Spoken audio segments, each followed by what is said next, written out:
Oh iya.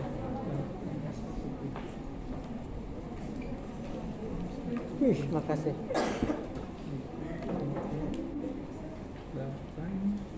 281 sip. Ya. Takut mati duluan itu. Bismillahirrahmanirrahim. Assalamualaikum warahmatullahi wabarakatuh.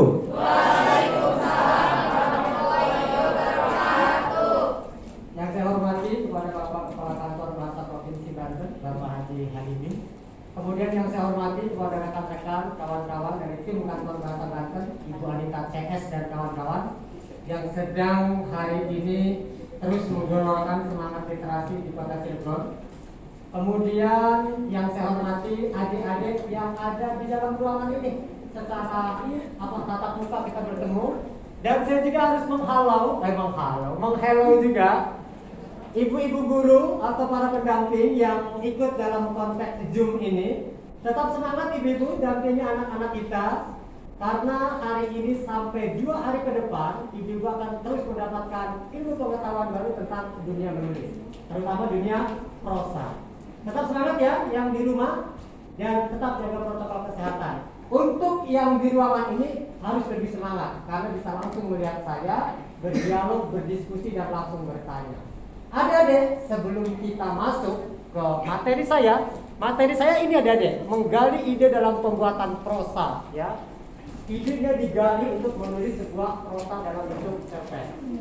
Adik-adik, sebelum kita ngisi materi ini, yuk fokuskan seluruh konsentrasi adik-adik semua. Ya, dibuka izin ya.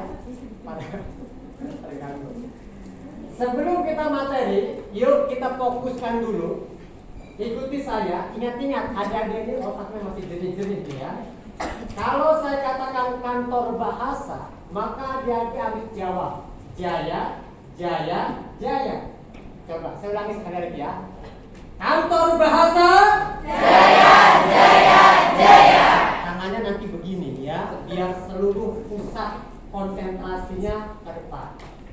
Kalau bilang kantor bahasa Jaya, Jaya, Jaya. Kalau kemudian saya katakan Banten, adik-adik harus menjawab menulis, menulis, menulis. Oke. Coba dites. Banten menulis, menulis, menulis. Oke ya. Dan yang terakhir, kalau saya ucapkan kantor bahasa Banten bermartabat, bermanfaat. Coba. Kantor bahasa Banten bermartabat, bermanfaat. Konsentrasi ya. Harus konsentrasi. Bermartabat, bermanfaat. Ya. Konsentrasi ya. Saya ulangi sekali lagi ya. Ingat, kalau saya katakan kantor bahasa Jaya, Jaya, Jaya. Kalau saya katakan Banten menulis, menulis, menulis. Kantor bahasa Banten bermartabat, bermartabat, bermanfaat. Coba kita ulangi ya, ada lagi ya. Semangat, tangannya ke kanan. Ya, dengan saya nggak boleh loyo, harus semangat ya. Kantor bahasa Jaya, Jaya, Jaya. Banten menulis, menulis, menulis. Kantor bahasa Banten bermartabat, bermanfaat. Tepuk tangan dulu. Harus semangat.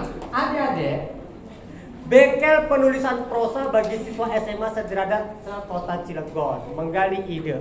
Adik-adik, untuk memotivasi adik-adik ya, kenapa sih kok kita ini harus menulis adik-adik ya? Ya, adik-adik, di rumah masih 4 tumpuk karya-karya saya adik-adik ya. Ini memotivasi aja sebenarnya ya. Adik-adik harus diketahui bahwa menulis itu bukan proses sekali jadi adik-adik. Hari ini pelatihan, apakah hari ini langsung jadi penulis? Kan tidak. Ketemu dengan saya, obrolannya jadi penulis kan tidak. Paling dapat motivasi, paling dapat tips menulisnya. Prosesnya butuh waktu. Adik-adik. Tadi Pak Kepala bicara tentang rabun membaca, pincang menulis ya. Itu seperti kutipan Taufik Ismail ya. Tapi di tahun 2008 saya menulis juga tuh rabun dekat dalam proses kreatif. Jadi kita ini habis membaca, pincang menulis iya. Ngebacanya mah kencang, tapi sih dibaca apa ya? Pacar, harus mangan dulu. Sudah meletoy ya. Jadi bukan persoalan, harusnya itu ditulis menjadi sebuah tulisan. Tuh ya, Rabu dekat dalam proses karya tahun 2008. Ini semua masih 4 tumpuk lagi. Ini buru-buru habis sholat subuh saya rapin, saya tanya, mana kata-kata? Ada yang buat mainan kapal-kapalan anak dan sebagainya. Aduh, itu perjuangan saya. Sekian tahun. Tidak mungkin saya bisa tampil di depan ini. Maaf kalau ini masih Banten, saya pulang dari Sulawesi Tenggara juga, misi materi di Sulawesi Tenggara, di LPM Sulawesi Tenggara. Kemudian saya juga beberapa negara. Yang memberangkatkan saya itu ada tulisan-tulisan ini nih, yang satu ini yang memberangkatkan saya. Hari berangkat di Singapura, kalau dia dulu kita berangkat. Maka diberangkatkan sama kementerian, ya, kemudian pendidikan, Singapura, ke Malaysia, ke Brunei. Siapa? Mereka, kementerian itu. Nanti kita masih yang memberangkatkan itu adalah kata-kata yang saya tulis ini. Maka adik-adik harus bersyukur Kota Cilegon menjadi pilot project pertama nih untuk tahun ini. Tahun-tahun sebelumnya sudah. Untuk tahun ini sepertinya dipakai di Hotel Goldam Kota Cilegon. Harus lebih hebat dari kabupaten kota di provinsi Banten bahkan Indonesia. Bukan ya. Nah, oke kawan-kawan ya. Kita bicara tentang ini menggali ide kawan-kawan ya. Waduh, kalau bicara menggali ide, satu langkah keluar dari hotel ini idenya sudah banyak. Ide itu sudah banyak. Apa? Pengemis sudah ada di depan, pengemis, ya kan? Tukang becak ketiduran, tidak ada penumpang. Angkot marah-marah nggak ada yang naik, angkotnya sepi, ya kan? Itu ide. Belum lagi kehujanan, ya. Pas kehujanan sepatunya kanyut. Sekarang ide itu bertebaran di mana-mana, tapi sayang nggak ada yang nulis. WA kita, Facebook kita, ributnya dengan orang marah-marah, ya kan? Motivasinya berkurang, kebermanfaatnya berkurang. Ada paling selfie doang kesana kemari, tagnya apa? Gua lagi di situ ya. Harus lebih bermanfaat setelah ikut kegiatan bengkel penulisan prosa. Baik.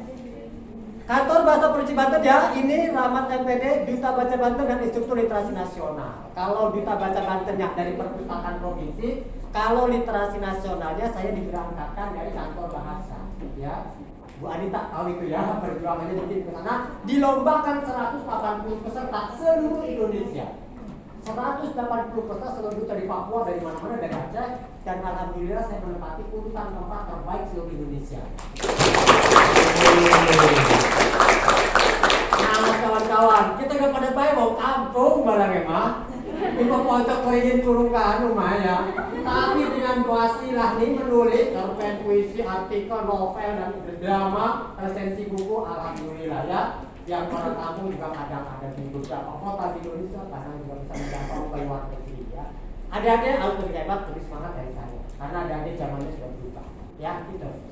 Ayo Bu Anita, coba kita disenggol tayangan slide berikutnya. Nah ini dia ya, itu di pesawat itu adik-adik ya. Serada gaya-gayaan sedikit. Kalau kalian kan udah sering naik pesawat kan. Nah itu di pesawat. Oke kawan-kawan ini ya. Rahmat MPD, nama penanya Rahmat LDHS kawan-kawan ya. Adik-adik, channel YouTube saya Rahmat LDHS. Dan sudah dimonetisasi, sudah menghasilkan ya harus biasa begitulah ya. Nah, jadi kalian juga harus bisa kayak gitu ya. 2 Rahmat LDHS, satu lagi ada Berita Viral Indonesia. Nanti ini akan masuk ke Berita Viral Indonesia nih kegiatannya itu ya. Kita masukkan ke sana. Selain memberikan edukasi kepada masyarakat, kita juga mudah-mudahan bisa mendapatkan manfaat ya. Ada juga penghasilan orang. Ada harus lebih hebat dari saya. Yang kedua, penulis 46 buku, peraih buku bestseller ya, versi penerbit Guam Publishing, Duta Baca sampai sekarang, 4 kali penghargaan setingkat Provinsi Banten, sekarang sudah banyak, bukan 4 lagi, 12 kali juara sastra, Instruktur Nasional, Direktur Sekolah Penulis Banten, dosen di perguruan tinggi Banten, Facebooknya Rahmat Heldi, IG-nya Rahmat Heldi, YouTube-nya Rahmat Heldi. Ajaran tadi nggak di-subscribe. Bercanda lah ya. Kalau manfaat di-subscribe ya, kalau nggak manfaat dilewat saja, cukup ditonton. Lanjut teh. Oke. Recording in progress. Waduh, kenapa itu? Ada deh, waktu saya singkat. Kalau tidak salah ada pukul 3 ya, harus ada praktek segala. Saya materinya kan tentang menggali ide, ada ya, menggali ide. Nah, sebelum ke praktek penulisan cerpen, baiknya kita pahami tentang ide penulisan. Apa itu ide, kawan-kawan ya? Sampai otaknya sampai dipegangin begini kan. Coba ya. Rancangan yang tersusun dalam pikiran, gagasan, cita-cita. Contohnya ia mempunyai ide yang bagus tetapi sukar dilaksanakan. Jadi ide rancangan yang tersusun dalam pikiran. Nah, rancangan yang tersusun dalam pikiran itu masuk juga dalam konteks dunia menulis. Makanya tadi kata Pak Kepala, kenapa ya nulisnya sampai sini doang mentok? Apa harus nonton film? Boleh, untuk mencari ide baru. Apa harus ke pasar? Boleh, karena di pasar juga banyak kehidupan, keragaman kehidupan masyarakat. Pengemis, tukang becak, mungkin juga ada copet di sana kan. Kemudian juga di sana ada sopir angkot yang ngantuk orangnya. Kemudian ada tukang gerobak, macam-macam di pasar. Itu adalah ide-ide yang bisa juga ditulis menjadi sebuah cerita pendek. Ya, ini. Apa itu ide? Ide rancangan yang tersusun dalam pikiran, gagasan, cita-cita. Ia mempunyai ide yang bagus tetapi sukar dilaksanakan. Itu contohnya. Ya. Jadi adik-adik tidak mungkin adik-adik diberikan tugas untuk menulis, tapi kalau adik-adik tidak punya ide menulis, ya bingung apa yang dituliskan. Jadi harus punya ide. Pak, saya kan jarang ke pasar sekarang. Sekarang kan mainnya sudah main online. Tiba-tiba datang Sophie ke rumah tukang paket. Nah, nggak apa-apa. Ya, ide itu bisa datang dari mana saja. Ya, tinggal kita mau atau tidak menuliskannya. Ya, kakak, ayo lanjut. Nah, kita tambahkan lagi ya pengertian ide, biar adik-adik ini bisa lebih paham. Menurut Kamus Thesaurus Bahasa Indonesia, ide adalah gagasan, buah pikiran, falsafah, konsep, pemikiran, dan pikiran. Ide juga diartikan sebagai pendapat, prasangka, anggapan, fatwa, ide, kesimpulan, nasihat, pandangan, pendirian, pertimbangan, tafsiran, tanggapan, teori, atau visi. Lebih lanjut, ide diartikan sebagai adicita, ajaran, filsafat, gagasan, haluan, ideologi, paham. Ini lebih luas lagi. Ya, bicara ide, tapi kita persempit, kita mah idenya ide untuk menulis cerpen, ya. Berdasarkan pengertian tersebut dapat disimpulkan bahwa ide adalah buah pikiran yang berharga dan dapat berupa nasihat, pandangan, pikiran. Ide itu berharga, kawan-kawan. Jangan salah, saya mau membuat channel YouTube. Nih, ide saya, karena saya terlambat mengaplikasikan, ide saya diambil orang. Judulnya itu Pesona Desa. Tadinya saya mau bikin channel 3, Pesona Desa. Ketahuan oleh teman saya, Rahel mau bikin channel judulnya Pesona Desa. Diambil sama dia dulu. Judul YouTube-nya Pesona Desa. Nah, sayanya ketinggalan. Betapa mahal sebuah ide. Pesawat terbang itu tidak langsung dari pesawat, pasti ide dan gagasan dulu. Gedung ini tidak bicara tentang bagaimana langsung berdiri, tetapi ide dan gagasan dulu. Nah, menulis lebih-lebih harus ada ide terlebih dahulu. Apa yang akan kita tulis? Seperti itu, kawan-kawan, ya. Ayo teh, harus ada praktek. Kalau nggak ada praktek nanti cuma teori doang, nggak menarik ya. Nah, kawan-kawan, 6 cara menggali ide dalam pembuatan cerpen, kawan-kawan, ya. Pertama adalah tanya dirimu, ya, di sini. Saya ini kira-kira kalau disuruh nulis cerpen tentang apa ya? Mikir kan, tanya dirimu. Jangan sampai adanya ke kamu. Saya mau bikin cerpen apa ya? Lebih aja. Udah ini aja, itu apa? Kemarin teman saya jatuh dari angkot. Yang nolongin pacarnya. Lah kan yang punya cerita dia, bukan saya. Cuma dapat kayak begitu macet nanti. Maka yang pertama katanya tanya dirimu. Sebenarnya ide menulis datang dari mana saja? Betul. Ya. Bisa datang dari pengalaman pribadi, bisa datang dari cerita orang, bisa datang dari nonton film, bisa datang dari adik kita, ibu kita, tetangga kita marah-marah gara-gara jemurannya hilang. Yang dituduh saya katanya, kan? Dituduh. Pas bagian tertentu lagi yang hilang. Nah, kan repot. Padahal nggak tahunya pagi-pagi si jemuran itu, jemuran yang itu kebawa banjir. Tapi tetangga sudah ribut, ya. Banyak di sini nanti kawan-kawan. Jadi kawan-kawan, ide itu ada di mana-mana. Tinggal kita mau nggak mengambil gitu. ini. Ya, tanya dirimu. Nah, tanyakan ke dirimu sendiri, kira-kira apa yang membuatmu gelisah, katanya tuh. Pak, saya mah idenya nggak ada yang gelisah, apa biasa-biasa saja, berarti nggak jalan itu. Jadi yang pertama tuh gelisah. Kenapa gelisah? Karena dengan gelisah itu kita mau mencari, mau mengerjakan. Ada kegelisahan. Gitu. Ada ini anak suruh nulis, nggak jalan-jalan. Pak, karena saya nggak ada kegelisahan, katanya ya. Ini repot. Ada ya. Pertama ada sebuah kegelisahan. Sebab pada dasarnya kemunculan ide itu berangkat dari kegelisahan. Kemudian identifikasi hal-hal yang selalu mengganggu pikiranmu. Misalkan kok saya ini janji hutang ya sama teman saya ya. Janjinya kan bulan depan mau saya lunasin. Tiba-tiba teman saya kalau meninggal mungkin terlalu ya. Teman-teman saya sudah pindah ke Papua.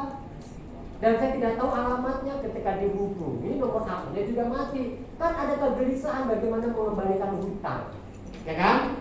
Seperti itu tuh. Ada tanggung jawab moral, ada tanggung jawab agama juga. Kalau nggak disuruh tanya bagaimana saya? Karena jelas di aturan agama, barang siapa yang mati masih meninggalkan hutang, maka seluruh amalnya akan terpenjara, misalkan.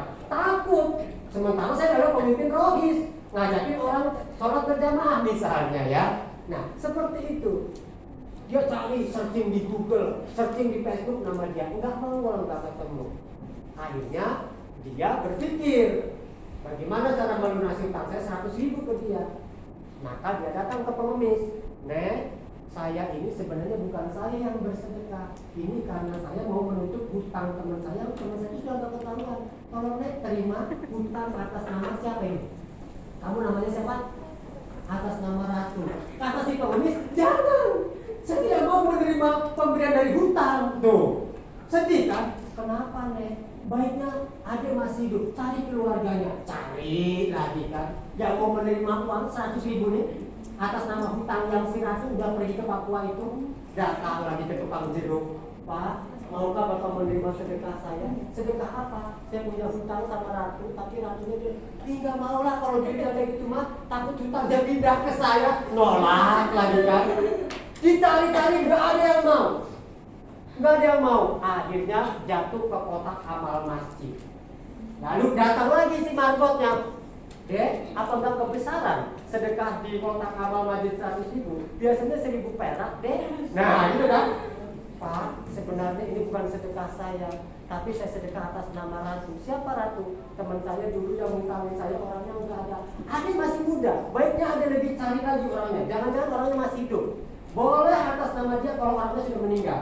Tapi orang yang masih hidup, masih umuran saya, cari lagi. Barangkali punya saudara. Akhirnya hutang uang 100.000 dicari, nggak ada yang mau. Karena atas nama hutang ya. Menarik nggak idenya? Menarik. Betapa tanggung jawabnya anak ini mengembalikan hutang itu, hutang moralnya, hutang agamanya, hutang kebaikannya, yang kemudian tidak ketemu. Jatuhlah kemudian ada orang miskin yang sakit, yang membuka donasi.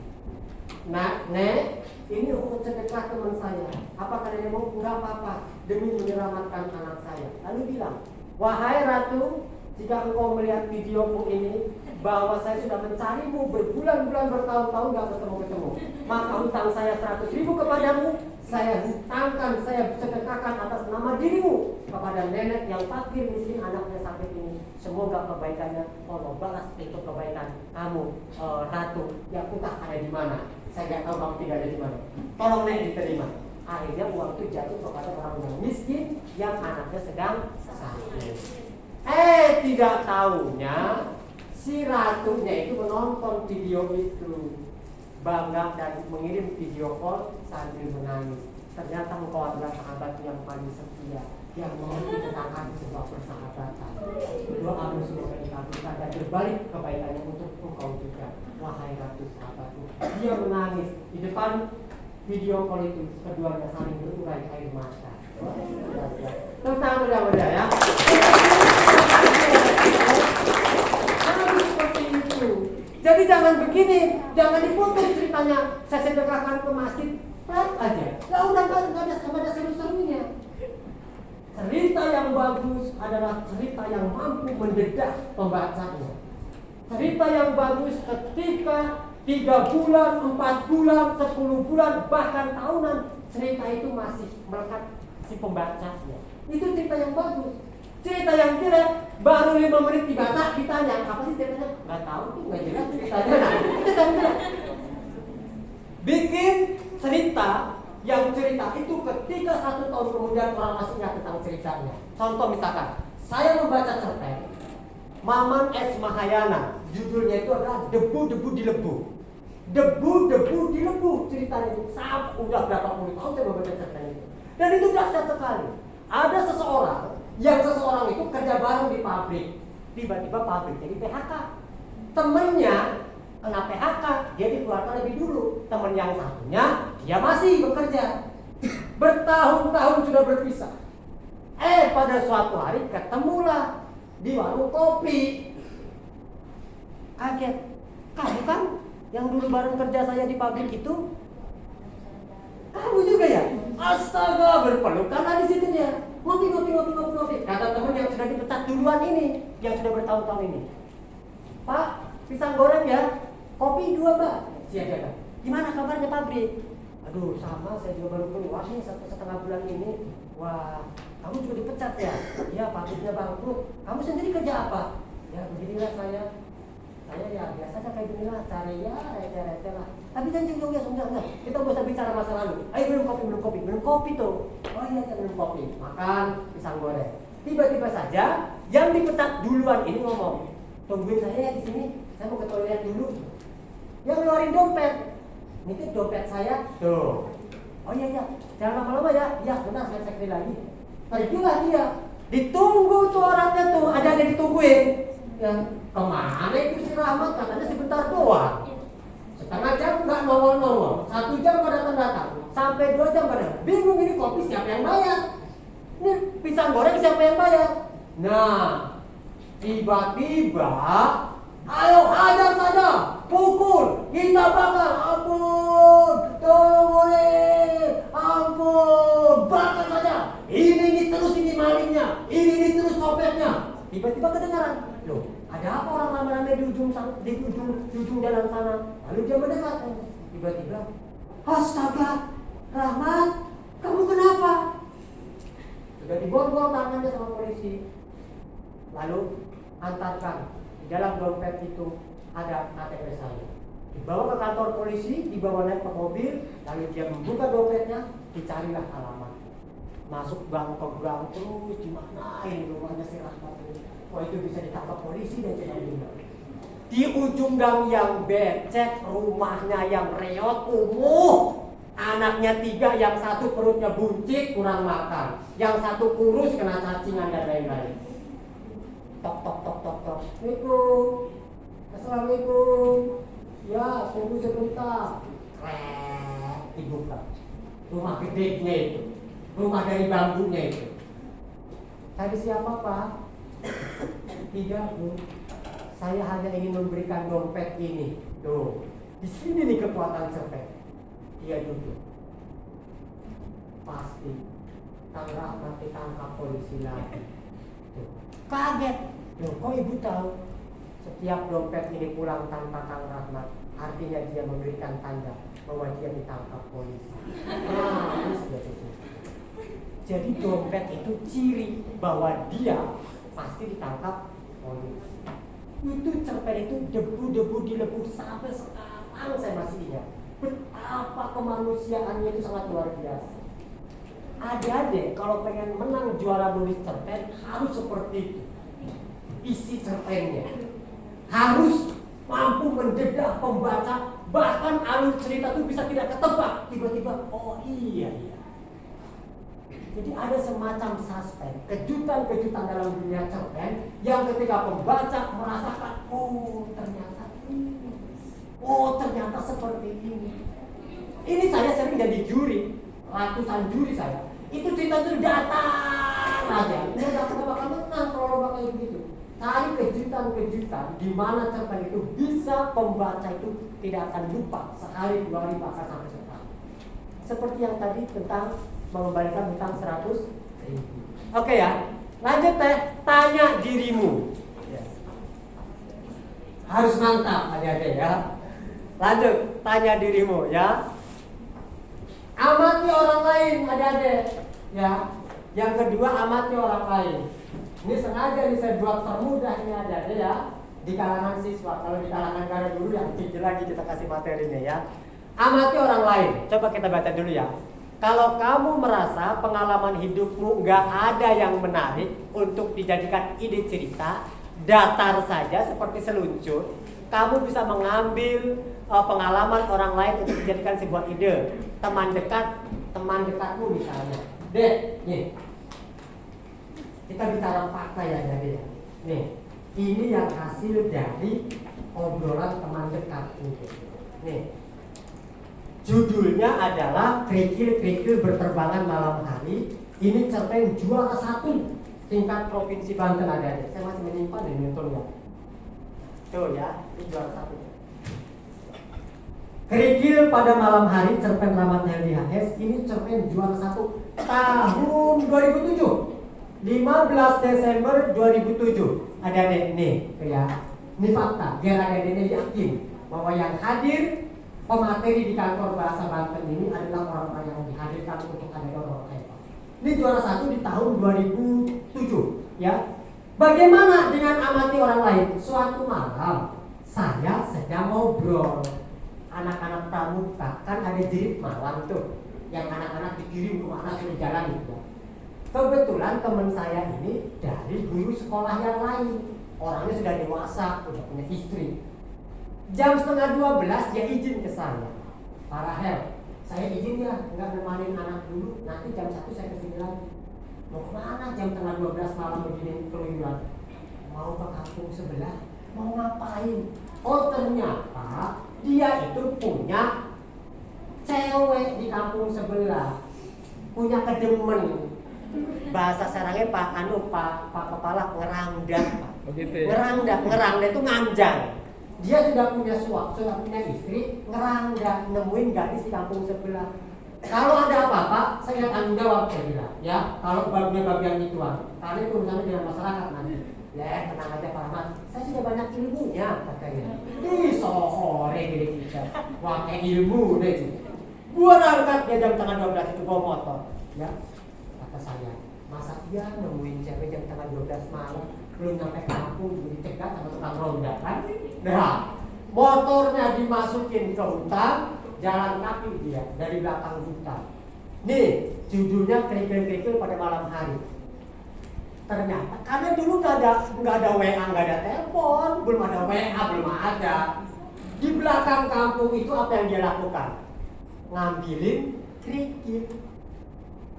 Kerikil-kerikil diambilin, masukin ke kantong dia. Tuh. Cirinya dari belakang kampung itu, di belakang rumah dia, nah apa?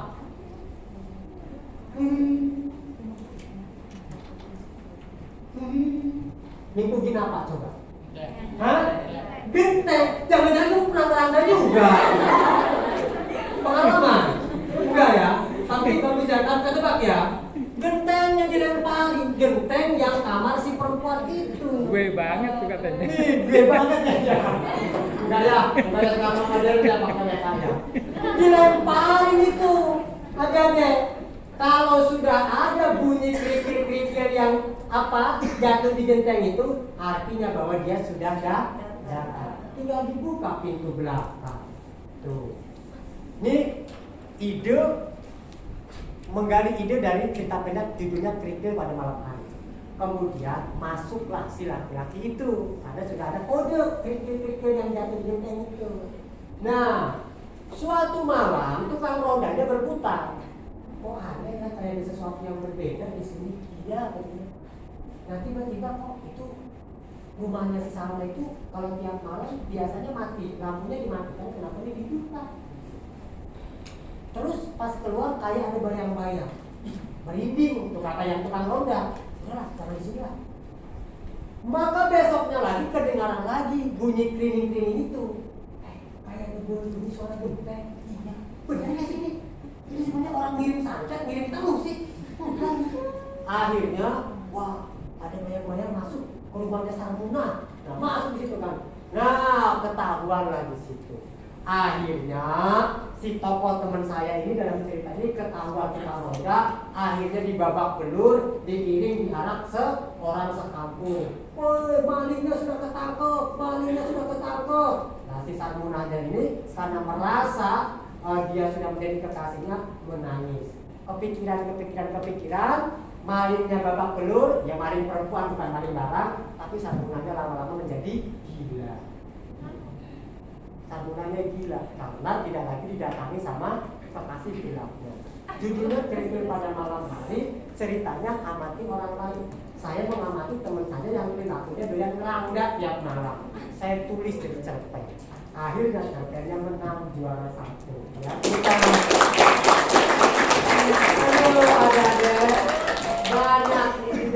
banyak ide tinggal ada dipoles jadi tulisan ya, gitu ya. Itu ya, amati orang lain. Teman-teman Anda juga ditanya. Bisa jadi ini tiap hari ceria gitu ya di sekolah tuh, tapi tiba-tiba dia murung. Diajak ngobrol, buang muka. Dicegat dari kiri, lari ke kanan ke kiri, pas ke depan ada tembok. Kamu itu kenapa sih? Apa salah saya? Kamu kok kayaknya benci ke saya? Dia mau lari pegang tangannya. Kamu sudah tidak sayang lagi sama saya. Apaan? Kita lagi sama laki-laki. Ceritanya begitu. Orang jadi kaget. Oh, ini jadinya laki-laki sama laki-laki misalkan ya. Adik-adik, fenomena omacol banyak. Adik-adik di kampung saya ini. Saya kalau mau bikin konten kreator di rumah itu harus sabar nungguin tetangga. Karena rumahnya berdekatan dengan tetangga. Kalau tidak musik Cintaku Satu Malam kenceng. Kalau manggil anaknya itu geprek-geprek suaranya. Kalau saya lagi ngerekam, suara geprek-gepreknya masuk ke rekaman saya. Diulang lagi rekamannya.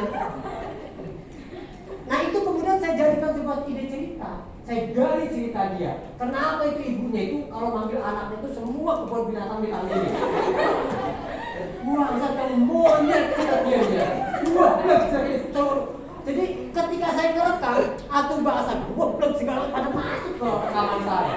Jadi saya harus sabar, kan? Udah, tunggu redaknya. Makanya kalau saya ngambil rekam tuh kalau nggak pagi-pagi sekali orang belum bangun tidur, saya sudah rekaman biar suasananya ini. Nah kira-kira seperti itu dan itu banyak mungkin tetangga adik-adik, kakak adik-adik. Artinya bahwa amati apa yang mereka lakukan, lalu kemudian kita buat ceritanya, kasih bumbu imajinasi, tidak perlu alur ceritanya tidak ketebak, ya, tidak ketebak. Karena itu cerpen yang bagus, alurnya tidak ketebak, lalu ada suspense, ada kejutan-kejutan, ya, seperti itu. Itu Kerikil pada Malam Hari. Adik-adik, semua orang pasti akan mati, kullu nafsin dha'iqatul maut. Saya ikut nganter jenazah, ya kan, ngiring ke pemakaman.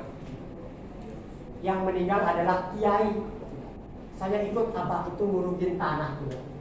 Saya pulang-pulang punya ide. Langsung saya tulis Pak kepala. Juri di pemakaman ibu. Ceritanya ibunya mati gara-gara anaknya rebut warisan. Tuh, ya. Juri di pemakaman ibu orang apa ini ya coba. Kawan-kawan ya. Satelit News kawan-kawan. 1 Minggu 8-9 Desember 2012. Ngikut orang meninggal ke pemakaman, saya langsung tulis saja judul cerpennya Duri di Pemakaman Ibu. Ibunya ini mati karena saking jengkelnya, saking pusingnya, anaknya ribut merebutkan warisan. Ibunya milih mati daripada ngeliat anaknya ribut terus. Ya. Dan di sini kawan-kawan ya, Duri di Pemakaman Ibu. Jadi kawan-kawan, sekarang sumber ide itu apapun bisa. Televisi, WA, grup, YouTube, Facebook, itu ide, ya. Nah, ini Palestina kawan-kawan. Saya nulis ribuan kayaknya. Tuh lelaki Palestina kawan-kawan, Radar Banten. Ini gara-gara nonton Israel sama Palestina, tempur aja udah selesai. Saya tulis aja judulnya lelaki Palestina. Ya. Ini cerpen-cerpen kemanusiaan. Ya. Salah satunya juga ada yang dibuat dengan Habibur Rahman Al-Sirazi dari Sobat Jelas Kartel Publis ya. Maka adik-adik, nah satu lagi nih, udah kebanyakan. Nih, Tapak Anjing, judulnya Tapak Anjing. Saya pusing sekali rumah di kampung. ada yang memelihara anjing. Itu kalau malam itu lewatnya dari teras rumah saya, jadi tapak anjingnya itu ngincer-ngincer keramik saya, kesel saya. Harus diperi lagi mau sholat, ngincer tapak air. Saya tulis di cerpen. Kurang ajar ini anjing. Tepuk tangan, tepuk tangan. Gara-gara anjing tiap malam saya tulis di cerpen adanya. Kamu dekat dengan saya tulis kamu dengan saya nanti. Ya, tapak anjing. Akhirnya idenya bagaimana? Untuk melawan anjing ini, nggak mungkin juga kan saya ikut melihara anjing kan? Nggak mungkin. Masa saya benci ke anjingnya saya beli lagi yang gede? Anjing dia kecil, beli yang gede, kan kalau anjing kecilnya. Tapi kan sama-sama nggak menyenangkan juga. Akhirnya saya tambahin ide, saya berangkat ke pasar Raut, Serang, beli boneka anjing yang gede. Tuh, kan? Tiap malam, ini ada di sini ceritanya ada, nanti dibaca ada di sini. Tiap malam, boneka anjing yang gede yang bulunya lebat itu saya simpan depan rumah. Tuh kan, kata saya, kamu mau kerjain saya ya? Enak aja kamu berisik di tempat ini, nginjek-injek lantai saya yang sudah dipel ya. Saya belikan anjing yang gede, anjing bukan anjing beneran, boneka anjing. Saya sudah senang. Malam lelap tidur saya dengan istri kan. Nah, pagi-pagi boneka anjing saya wah cakak-cakak.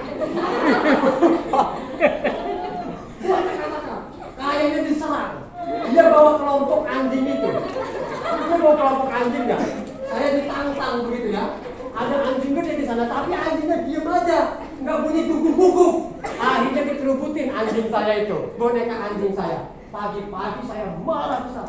Kenapa boneka anjing saya ini bisa acak-acakan begini? Bulunya brodolan ya. Anak-anak dicakar-cakar. Saya marah. Saya berangkat ke pasar royal. Saya beli senapan angin. Kurang aja ini, menghina ini tuan rumah. Anjing boneka saya cekak-cekak. Saya tembak tuh anjing malam-malam. Sama-sama kan. Di ujung cerita kemudian saya dituduh undang-undang darurat memiliki senjata. Ketika saya dibawa ke polisi, ternyata di sana ada orang yang sedang salah menikmati anjing-anjing itu ya. Ini saya agak lupa ya ceritanya itu cerita lama. Pokoknya cerita ini saya beli boneka anjing lebih gede, ternyata bukan menang, malah kalah saya ya. Di sini ya terhadap anjing. Ya teman-teman ya. Jadi artinya kawan-kawan, menulis itu bisa berangkat dari fakta lalu jatuh kepada imajinasi, ya paham ya? Bisa fakta, tapi nanti akan dibumbui dengan imajinasi dan itu jatuhnya nanti fiksi, ya jatuhnya nanti fiksi. Ini juga banyak masih mimpi Tony jadi pegawai negeri, masih buat ya. Kemudian apa lagi? Guru Yusuf, itu tentang ujian nasional tuh ya. Terus apa lagi di sini ya kawan-kawan? Apa lagi nih? Ya 3 jam. Ini perjanjian Palestina Israel yang dilanggar, dicerpennya sama saya. Terus apa lagi ya? Oh satu lagi nih, cinta telur asin. Majalah Story, cinta telur asin. Ceritanya gini, saya punya teman SMA, Madrasah Aliyah ya, saya di Madrasah Aliyah. Teman saya itu kalau ke warung, selalu saja yang dibeli itu telur asin. Saya kan gak terlalu suka. Ke warung ikut istirahat, beli telur asin, beli telur asin. Kata saya, kok kamu jadi suka banget sih makan telur asin? Kalau saya gak terlalu suka. Akhirnya masuklah cerita cinta telur asin. Si anak ini ceritanya dia mencintai kakak kelasnya perempuan, tetapi kalah dalam perebutan cinta itu. Kekesalannya itu karena dia kalah rebutan cewek, bukan berantem. Dia memborong telur asin di warung itu, kemudian dia makan sendirian telur asinnya. Gak taunya besok gak sekolah karena mubeng kepala. Karena makan telur asin. Ini majalah Story loh. Adik-adik, ini fotokopiannya ya. Ini cinta telur asin rapat jadian. Coba bayangin adik-adik, makan telur asin begitu bisa ditulis jadi cerpen. Kamu, temen kamu, gering telung dina di rumah sakit, jojong kalau ditulis. Padahal tahu sakitnya dia itu, ya kan? Bekas diputus pacarnya, udah diputus pacarnya, tasnya hilang lagi, HP-nya jatuh lagi, naik mobil angkot, datang doang dia, cepat sembuh ya, saya mau hidup kamu, ditulis maksudnya, gitu. Saya ini gara-gara mabok telur asin jadi cerpen, ya ada honornya ini, 450.000 waktu itu tahun berapa ya? Edisi 26 tahun keberapa? 25 Juli 2012. Dia ada honornya. Nulis di Kandaga juga honornya gede. nulis nanti dikata aja ya. Habis ini nulis dikata aja. Untuk ada faktor kantor biar dimuat. Yuk. Ya. Gitu kawan-kawan, ada ya. Ini toleransi. Baik, kakak lanjut. Ya. Cerpen para puisi dan para kita drama tidak perlu. Lanjut teh. Nah, yang ketiga ada deh. Yang ketiga, tangkap fenomena di lingkungan sekitar.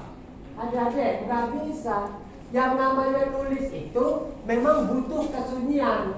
Dia butuh kesunyian, butuh kesendirian di dalam kamar. Tapi ingat, yang namanya riset, mencari fakta, mencari pengalaman, dia harus keluar.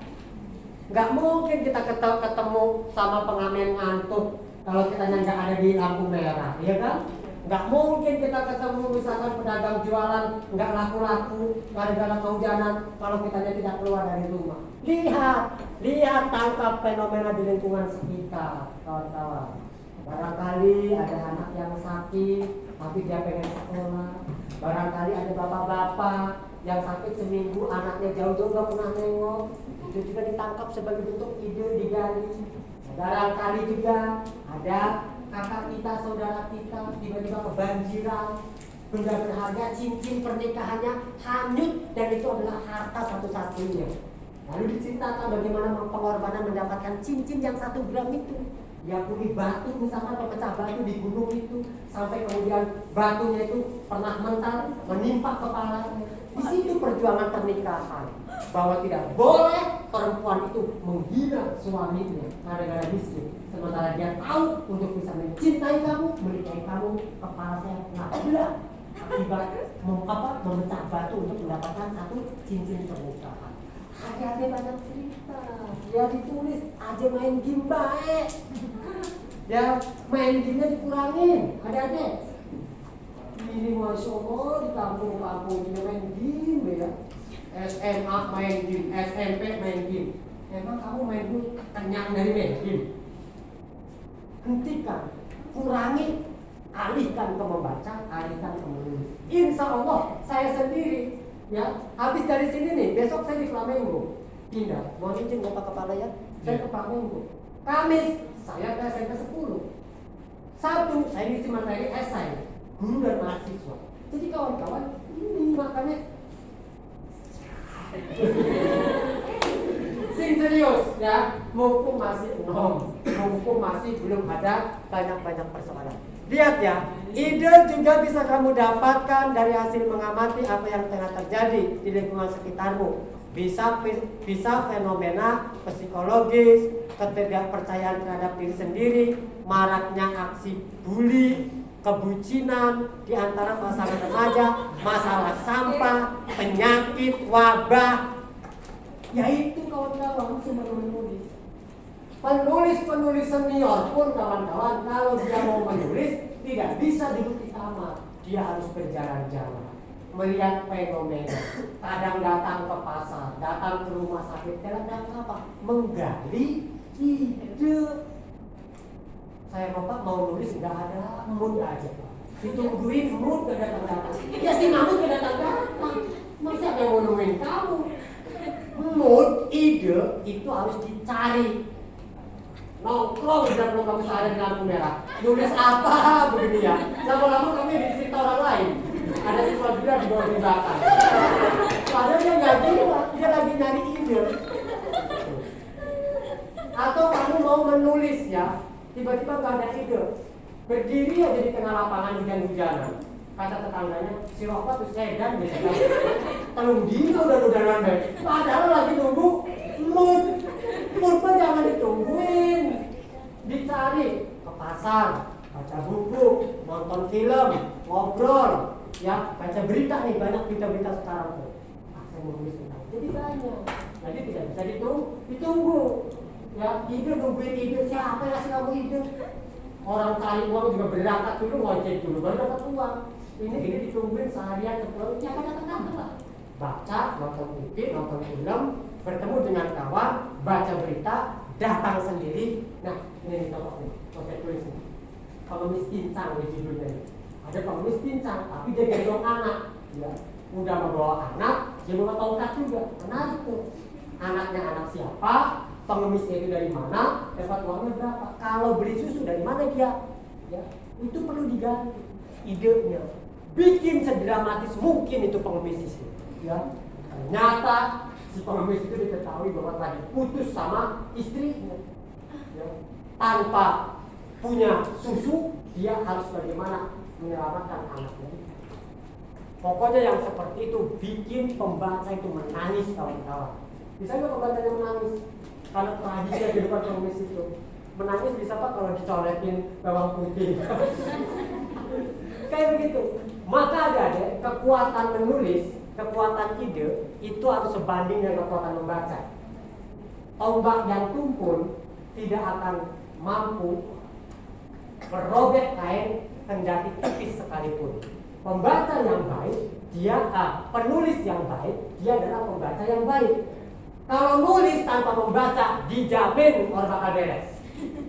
Dijamin tulisannya mentok, dijamin tulisannya banyak yang salah. Maka penulis yang baik, dia adalah pembaca yang baik. Kain yang tipis tidak akan mampu dirobek oleh tombak, kendati tombak itu tumpul. Betul, jangan lupa saya kembali ke tadi.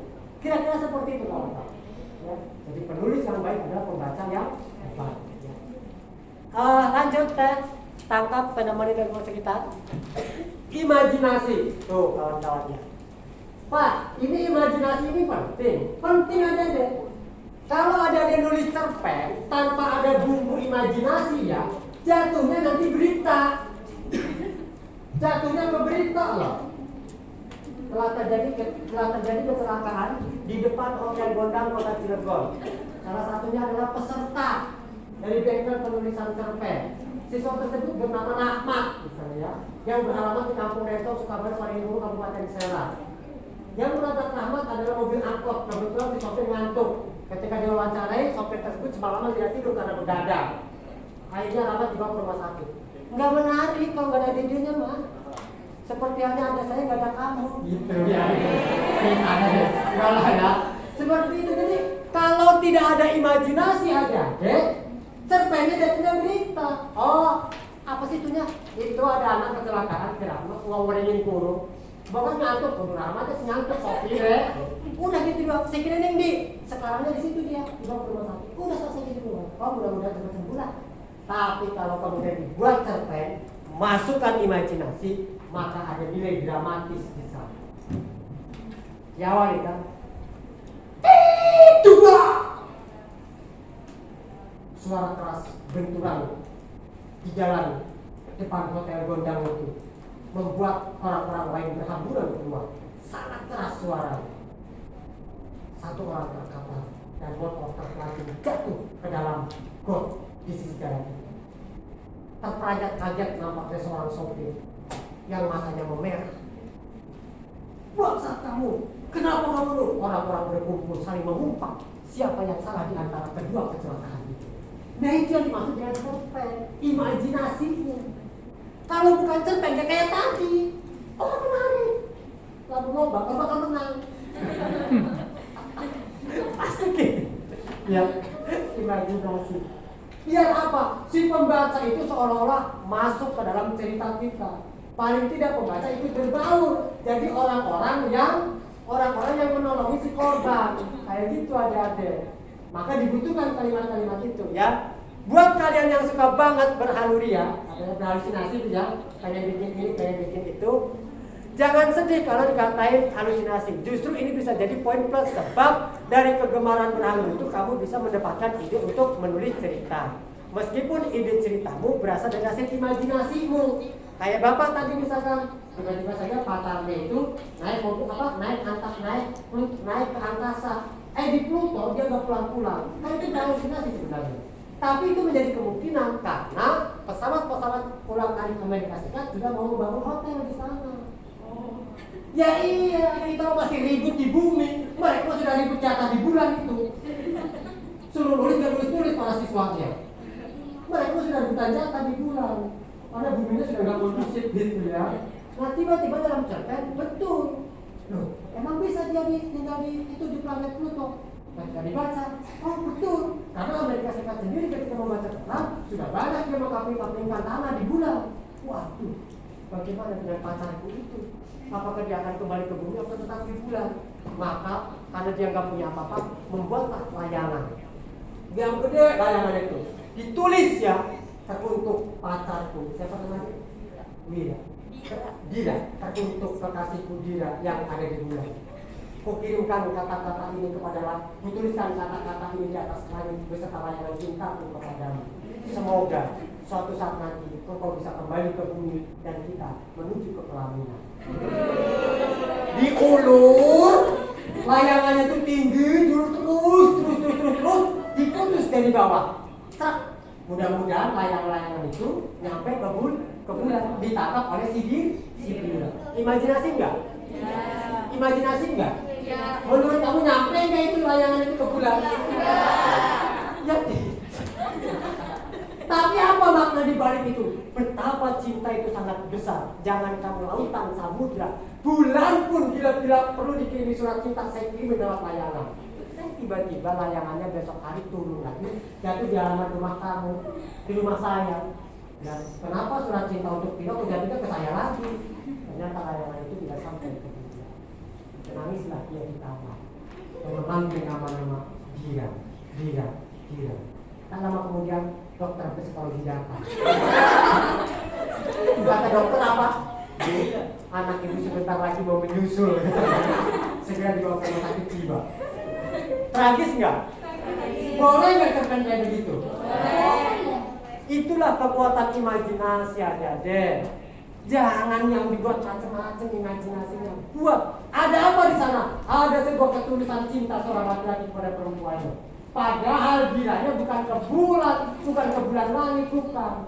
Dia ke bulan sana, ke Bandung. Ada nama tempat namanya bulan. Salah dia ngirim layangan cinta itu.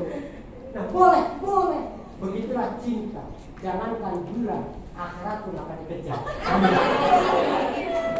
Boleh ya? Boleh imajinasi ya, kata Pak tadi ya. Meskipun itu cerita berdalur imajinasi, angan-angan yang entah akan terjadi atau tidak, jangan lupa untuk tetap realistis dan rasional ketika kamu menuliskannya. Menjadi sebuah cerita baik, cerpen, prosa, atau lainnya. Walaupun imajinasi berangan-angan layangan di bulan, tapi tetap realistis. Ternyata tidak sampai layangan itu di bulan. Besok pagi layangan itu jatuh di halaman rumah. Kemudian sedihlah saya. Kemudian saya memanggil Dira. Yang hari merenung, tidak lama dokter jiwa datang. Ternyata dia kena penyakit jiwa. Seperti itu ada. Sedih kalau dibuat serius adik-adik.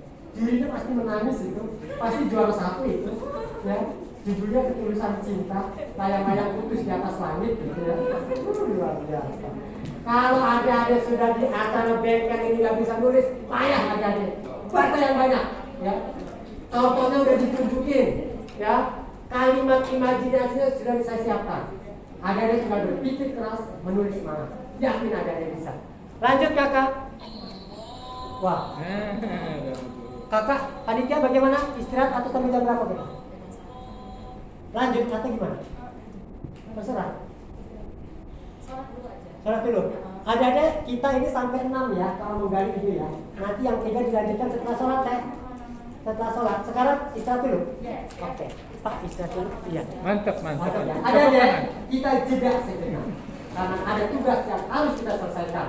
Pertama tugas jiwa harus isi dulu. Pertama tugas rohani. Setelah ini kita akan lanjutkan menggali ini 3 lagi. Selebihnya nanti kita praktek menulis cerpen. Beri tepuk tangan untuk kita semua.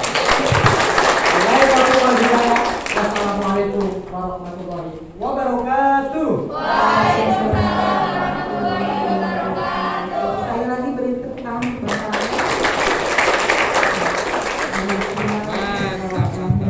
Selanjutnya kita kafe Soma ya. Untuk makan Oh iya Pak. Keluar di depan ada panitia memberikan di kotak-kotak ya untuknya. Jadi tidak makan di dalam ya. Nanti untuk tempat sholatnya, musolanya keluar dulu. Nanti ada kita musola ada penunjuk jalan.